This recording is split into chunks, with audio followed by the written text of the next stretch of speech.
موسیٰ علیہ الصلوۃ والتسلیم اللہ تعالیٰ سے پوچھتے ہیں مولا جب تیرے بندے تجھے پکارتے ہیں تو اس میں نیک لوگ بھی ہوتے ہیں اور گنہگار بھی ہوتے ہیں، تو کیا تو سب کی پکار کا جواب دیتا ہے؟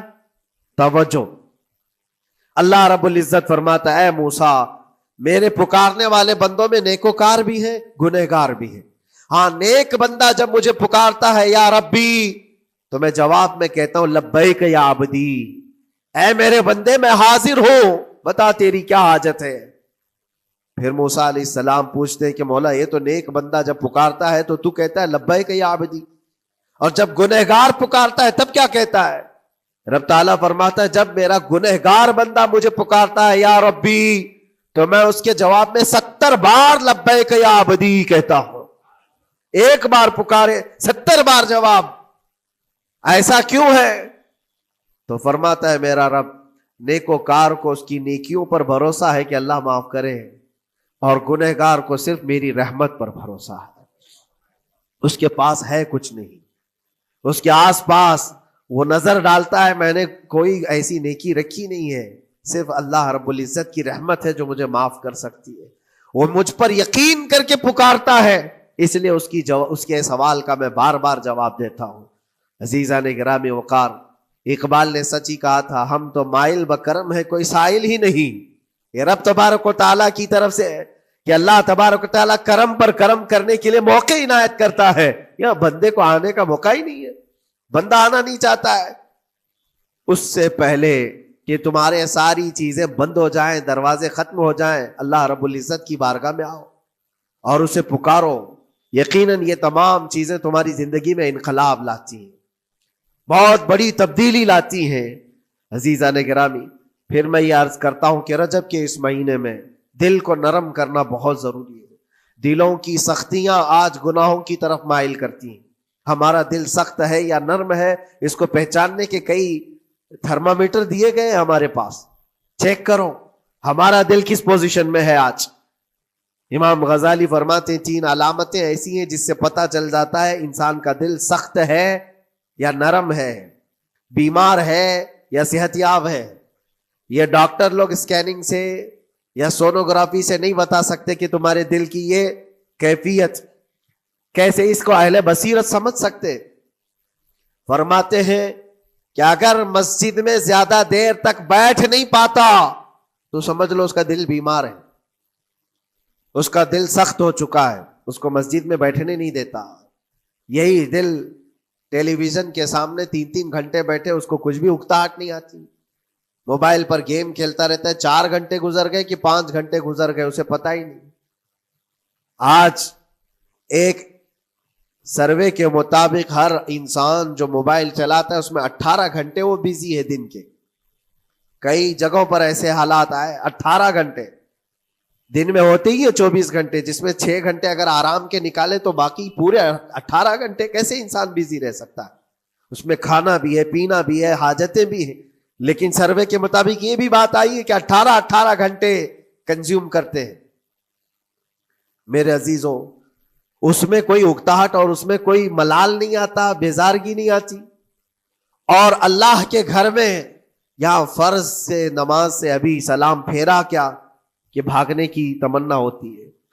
کئی جگہوں پر تو ایسا ہے، اسی لیے اللہ کے نبی صلی اللہ تعالی علیہ وسلم کی ایک حدیث میں سناتا ہوں، ارشاد فرماتے 2 چیزیں کسی منافق کے اندر جمع نہیں ہو سکتی، 2 چیزیں منافق آدمی کے اندر آ ہی نہیں سکتی۔ وہ کیا چیزیں؟ حضور پاک صلی اللہ تعالی علیہ وسلم فرماتے ہیں اچھے اخلاق منافق کے اندر نہیں آتے، اور اللہ کی اور اس کے رسول کی ہر بات پر یقین، یہ منافق کے اندر نہیں آ سکتے۔ اور منافق کی یہ علامتیں بتاتے بتاتے میرے نبی نے یہ فرمایا، دیکھنا کہ مسجد میں منافق سب سے اخیر میں آئے گا اور سب سے جلدی بھاگے گا، اس کا دل نہیں لگتا، دل سخت ہو چکا ہے، اور بازار میں سب سے پہلے جائے گا اور سب سے لاسٹ میں نکلے گا۔ بازار اس کے دل لگنے کی جگہ ہے، اس کے وہاں پر تفریح کی جگہ ہے۔ اور مومن کی علامت یہ فرمایا کہ مومن مسجد میں جلدی آتا ہے اور دیر سے جاتا ہے، اس کا دل لگا رہتا ہے، اور مومن بازار میں لوگوں کے شروعات میں نہیں، اپنی ضرورت کے مطابق گیا اور نکل آیا. اور فرماتے ہیں میرے آقا صلی اللہ علیہ وسلم روئے زمین پر سب سے اچھی جگہوں میں سے کوئی جگہ ہے تو اللہ کا گھر ہے، مسجد ہے، اور سب سے بری جگہوں کے متعلق فرمایا وہ بازار ہے. اب یہاں پر دلوں کے متعلق میں عرض کر رہا ہوں کہ کس کا دل کس پوزیشن میں ہے، اسے آج خود آزما لینا چاہیے. دوسری علامت، امام غزالی فرماتے ہیں قرآن پاک کھولے گا وہ صفحہ 2 صفحہ سے زیادہ پڑھ نہیں پائے گا، بند کرنے کا دل کرے گا. یہ تو چھوڑو اٹھانے کے بعد پڑھنے نہ پڑھنے کی بات ہے، کچھ تو چھونا بھی نہیں چاہتے، اٹھاتے ہی نہیں. سال پورا ہو گیا تو قرآن پکڑتے نہیں، تو پھر دل کی کیفیت کیا ہو چکی ہوگی، دل کیسا مریض ہوگا. بعض لوگ ہم سے یہ کہتے بھی تھے کہ حضرت پڑھنا تو آتا نہیں، کیا کریں گے قرآن کا. کہا اٹھانا تو آتا ہے. میں نے ان سے پوچھا قرآن اٹھانا تو آتا ہے، جب قسم کھانے کی بات ہوتی ہے تو کیسے قرآن اٹھا لیتے ہو، سر پہ رکھ لیتے ہو. اسی طرح سے قرآن کو ہی اٹھا کر کے سینے سے لگا کر اللہ کی بارگاہ میں دعا کرو کہ مولا میرے دل کے دروازے کھول دے. اور قرآن کوئی سخت چیز نہیں ہے، اللہ وعدہ فرما رہا ہے ہم نے قرآن یاد کرنے کے لیے آسان بنایا ہے. کوئی یاد کرنے والا، وہ خود قرآن تمہارے دل میں اتر جائے گا. کوشش کرو. دل کی بیماری کی 2 علامتیں میں نے بتایا. اگر بیمار دل ہے تو زیادہ یہاں بیٹھ نہیں سکتا اور زیادہ دیر قرآن پڑھ نہیں پاتا.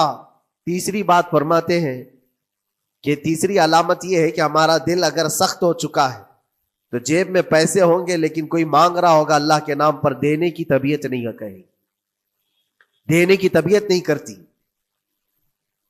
اور یہ چیز ہاتھ اٹھانے کو تمہارا دل نہیں کرتا تو سمجھ جاؤ کہ دل بیمار ہے. اور دل کی بیماری لے کر کے اگر کوئی رجب میں سوچتا ہے کہ میں بیج بوؤں گا تو کیا فائدے کا، زمین سخت ہے، زمین سخت ہے اور اس پر بارش بھی ہوگی تو کچھ فرق نہیں پڑتا، فصل نہیں آئے گی. دل کو نرم کرو. اور ایک علامت میں بتاؤں، اور ایک علامت کہ دل نرم ہے یا سخت ہے، اس کی ایک علامت یہ بھی ہے، اللہ کا جب ذکر کرے، جنت کا جب ذکر کرے، جہنم کے عذابات کا ذکر کرے، قبر کے معاملات کا ذکر کرے، حشر کے سوالات کا ذکر کرے، تو اس کی آنکھیں ڈبڈبا جائیں اور آنسو نکل آنے لگیں. قرآن کی آیتیں سن کر کے اس کا دل ہلنے لگے اور آنسو آ گئے تو سمجھ جاؤ کہ اس کا دل نرم ہے. ابھی اس کا دل بیمار نہیں ہوا، ابھی اس کا دل بیمار نہیں ہوا. لیکن یہاں تو پوزیشن الگ ہے، سچویشن الگ ہے. ہم تو پتہ نہیں کن کن چیزوں میں رو لیتے ہیں، لیکن اللہ کا کلام سنتے ہوئے کسی کے کان پر جوں بھی نہیں رینگتی. لوگ تو گانوں پر تھرکنے والے اور نغموں پر اچھل کود کرنے والے وجد کی بات کرتے ہیں، لیکن اللہ کا کلام پڑھنے پر کوئی کسی کو وجد کیوں نہیں آتا. یہ ایمان کی علامت ہے. قرآن میں اللہ نے فرمایا وَإِذَا تُلِيَتْ عَلَيْهِمْ آيَاتُهُ زَادَتْهُمْ ایمانا. جب اللہ کی آیتیں ان پر تلاوت کی جاتی ہیں، مومنین پر، ان کا ایمان بڑھ جاتا ہے. کیا آپ امام کے پیچھے قرات سن کر کے اپنے دل میں ہلچل محسوس کرتے ہیں؟ سننے کی طبیعت کرتی ہے. بلکہ ادھر نماز پڑھ کر کے جانے کے بعد آدھے گھنٹے کے بعد پوچھے آج پہلی رکعت میں کیا پڑھا تھا، دوسری رکعت میں کیا پڑھا، آپ کو پتہ ہی نہیں رہتا، یاد ہی نہیں امام صاحب کیا پڑھ رہے تھے. میں تو دکان کا حساب کتاب کر رہا تھا، کیا خبر ہے کہ انہوں نے کیا پڑھا. تو قرآن کو توجہ سے پڑھے ہوتے تو تمہارے دل میں بھی وہ باتیں اثر کر رہی ہوتی. میرے عزیزوں، کتنے ایسے لوگ ہیں جو صرف اور صرف قرآن پاک کی تلاوت کی وجہ سے دلوں کو نرم کر دیا گیا ہے. میں اسی بات پر آج فوکس کر کے ختم کر دوں گا. رجب المرجب بیج بونے کا موسم ہے تو دل کے نرمی کے ساتھ ہی بیج بو، کیونکہ یہ زمین ہے تمہاری، اور زمین نرم نہ ہو تو کتنی بھی نیکیاں کرو کیا فائدے کی. دل سخت ہے، گناہوں سے لبریز ہے، اور دل کو نرم کرنے کا علاج 2 چیزیں بتائی گئی، کریں گے انشاءاللہ. 2 چیزیں بڑی آسان ہیں. اگر دل کو نرم کرنا ہے تو 2 چیزیں فرمائی گئی، کثرت سے قرآن پاک کی تلاوت کرو یا کثرت سے میرے نبی پر درود پاک پڑھا کرو. 2 چیزیں کر کے دیکھو، تمہارا دل نرم ہو جائے گا. اور بھی دوسری علامت، دوسرے علاج بھی میرے آقا نے فرمایا. ایک صحابی آئے تھے، انہوں نے عرض کیا یا رسول اللہ صلی اللہ علیہ وسلم، لوگ آپ کے پیچھے نماز پڑھتے ہیں تو زاروں قطار رونے لگتے ہیں، جب آپ دعا کرتے ہیں تو وہ دھاڑے مار کر کے روتے ہیں، میں کبھی رو نہیں پاتا, میرا رونا نہیں آتا, میں بھی قرآن سنتا ہوں, میں بھی آپ کے پیچھے نماز پڑھتا ہوں. تو حضور پاک صلی اللہ علیہ وسلم نے فرمایا تمہارا دل سخت ہو گیا ہے, تمہارا دل سخت ہو گیا ہے. انہوں نے کہا کیا کروں, علاج کیا ہے اس کا؟ وہ مسیحا امت ہے میرے آقا, ہر ایک کا علاج جانتے ہیں, کس کو کون سا علاج دینا ہے. نبی پاک صلی اللہ تعالی علیہ وسلم فرماتے جاؤ کسی یتیم بچے کے سر پر ہاتھ پھیرو, اللہ تمہارا دل نرم کرے گا. ان کے لیے وہ علاج رکھا گیا تھا. جس کو جیسا علاج بتایا میرے آقا صلی اللہ علیہ وسلم نے, کسی یتیم کے سر پر ہاتھ پھیرو دل نرم ہوگا. لیکن دل کے نرم ہونے کے علاج اللہ کے نبی صلی اللہ علیہ وسلم کے شفا خانے میں ہے. آج سے آپ کثرت سے درود پاک پڑھو, پھر دیکھو آپ کے دل کے اندر انقلاب آتا ہے یا نہیں آتا. آپ کے چہرے کا نور بڑھ جائے گا, زبان کا اثر بڑھ جائے گا, عمل خیر کی طرف رغبت بڑھ جائے گی. کثرت سے جب بندہ حضور پاک صلی اللہ علیہ وسلم پر درود پڑھتا ہے, اس کی زبان سے جھوٹ نکل جاتا ہے, گالی اس کی زبان پر نہیں آ پاتی ہے, کیونکہ وہ پاک کرتا چلا جاتا ہے اپنی زبان کو اللہ کے نبی کا نام لے کر کے. میرے عزیزو, اس میں دقت کیا ہے درود پاک کثرت سے پڑھنے میں؟ آپ جہاں چل رہے ہو, پھر رہے ہو, اٹھ رہے ہو, بیٹھ رہے ہو, انتظار میں ہو, سونے کے لیے جا رہے ہو, زبان ہی تو ہلانا ہے میرے نبی پاک صلی اللہ علیہ وسلم کی بارگاہ میں درود پڑھ کر کے.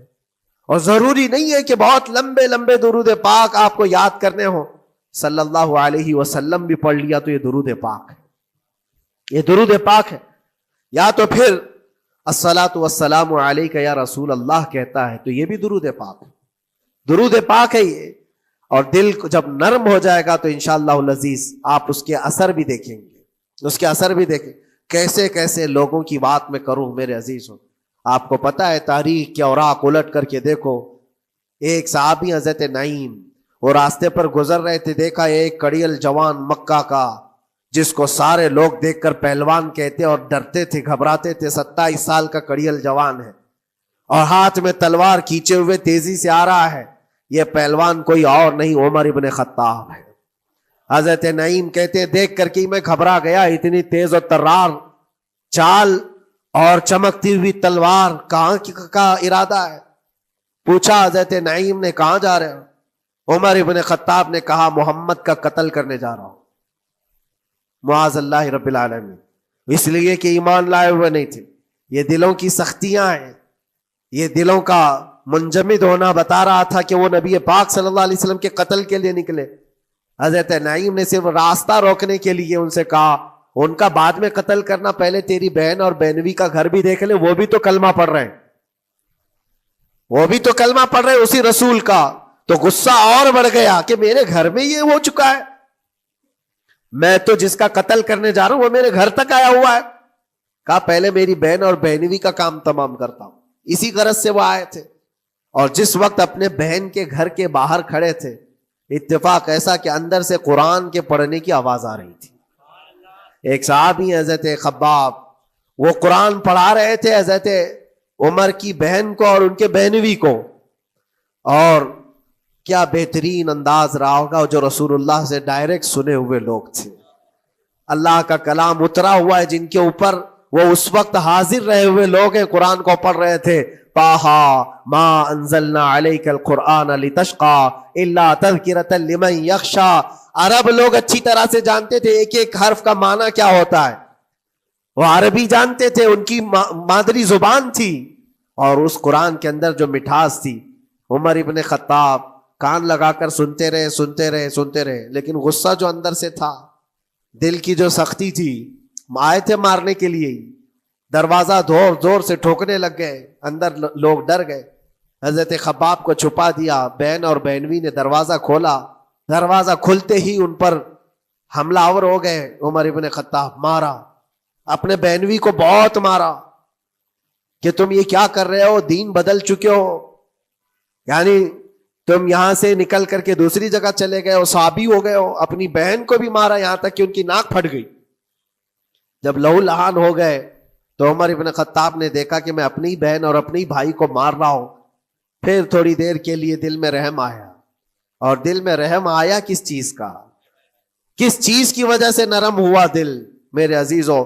بھائی اپنے بہنوی کی اور اپنی بہن کی پٹائی کو دیکھ کر کے نہیں, ان کو دیکھا تھوڑی دیر کے بعد اور کہا چلو چھوڑو جانے دو، جو ہوا سو ہوا، لیکن جو تم لوگ پڑھ رہے تھے میرے آنے کے وقت مجھے دوبارہ پھر سے سنا دو۔ وہ کیا کلام تھا؟